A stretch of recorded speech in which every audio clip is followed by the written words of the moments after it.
adalah pertanyaan yang sering kali ditanyakan orang, yaitu tentang list building untuk industri apa. Itu pertanyaan selalu gitu. Nah, yang menjadi masalah di sini adalah ketika Anda membangun sebuah list building, goal Anda adalah mengumpulkan nama kan sebenarnya. Anda mesti tahu siapa orang yang pengen Anda kumpulkan. Maka pertanyaan saya baliknya adalah target marketnya siapa? Kalau Anda ngebahas tentang list building untuk laundry, list building untuk apotek, artinya adalah Anda masih menggunakan produk mindset. Jadi tweak sedikit. Market mindset, marketnya siapa?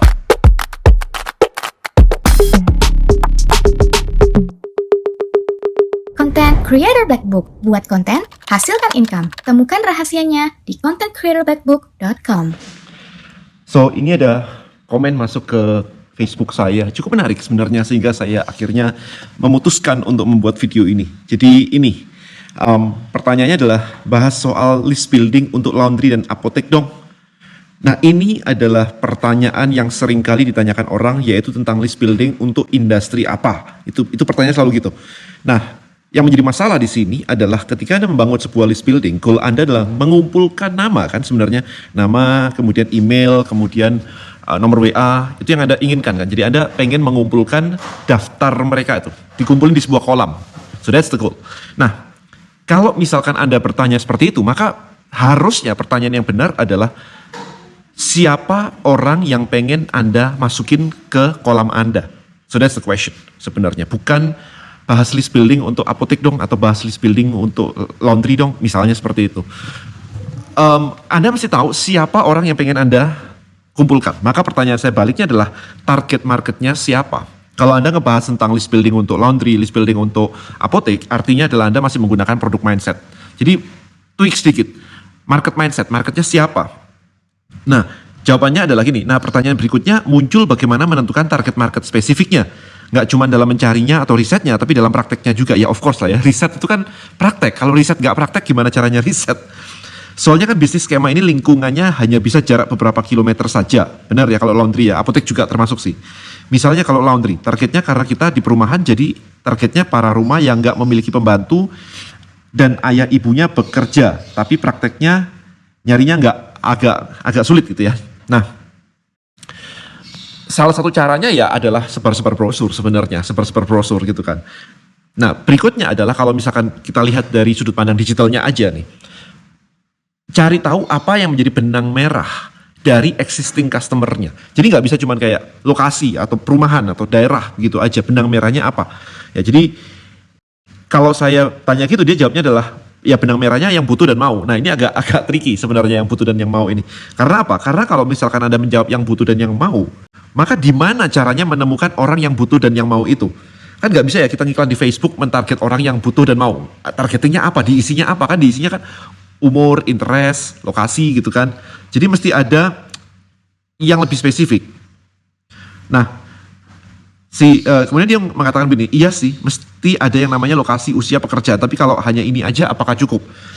Buat saya sih agak terlalu lebar ya kalau cuman mengandalkan usia, lokasi, dan pekerjaan aja sih.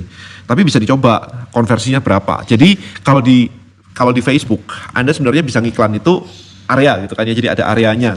Misalkan radius 1 kilo, radius 2 kilo, atau 5 kilo gitu kan. Itu masih bisa tuh. Keting laundry nggak sampai 5 kilo ya, laundry lebih dekat lagi sih. Apotek juga ating lebih dekat lagi sih. Tapi list building ini intinya adalah Anda mesti menemukan siapa audiensnya. Nah, saya akan bikin video berikutnya tentang apotek. Ating kemarin kemarin di kelas list building Mas Ri ada yang bertanya soalnya lebih detail lagi tentang apotek. Jadi better saya pisahin. Tetapi kalau Anda nonton video ini, pastikan Anda menentukan siapa target marketnya dan di mana Anda bisa mendapatkan mereka secara online, menjangkau mereka secara online. Kalau misalkan nggak bisa dijangkau secara online, ya maka Anda harus mendapatkan trafficnya secara offline, of course lah ya, sebar brosur, pakai basar, pakai pameran dan sebagainya. Itu kan traffic, pakai maybe billboard gitu, itu salah satunya sih sebenarnya. Tapi kan kita ngomongnya di sini adalah list building. Nah, kalau list building maka ya siapa sih orang yang pengen Anda kumpulin begitu di dalam list Anda, sehingga ketika ada cerita tentang bisnis Anda, dia langsung mau. Nah, ini harus spesifik nih. Karena kalau misalkan Anda tidak spesifik, Anda cuma menentukan misalkan usia, pekerjaan, dan lokasi, maka bisa saja mereka nggak tertarik juga karena nggak ada kebutuhannya. Nah, siapa orang-orang yang punya kebutuhan spesifik ini tadi? Apakah yang ayah ibunya bekerja, terus anaknya yang laundry? Emang kayak begitu ya? Emang anaknya yang peduli laundry? Atau malah ibunya yang peduli laundry? Nah, siapanya ini mesti ketemu spesifik. Saya nggak bisa jawabin satu persatu kayak begitu karena saya belum melakukan risetnya ya. Kayak kemarin sempat ada case tadi cukup menarik yaitu jemuran, jual jemuran. Nah itu saya ikutan ikutan melakukan risetnya. Nah risetnya adalah orang yang beli jemuran itu kebanyakan, kayak hampir 99% deh kemarin riset kita itu. Mereka beli jemuran karena satu, jemurannya rusak, atau kedua rumahnya baru. Jadi ya memang gak ada jemuran, jadi ya harus beli. Nah ketika orang-orang ini beli begini, di mana mereka belinya? Atau mereka mencarinya lewat mana? Ternyata cuma dua.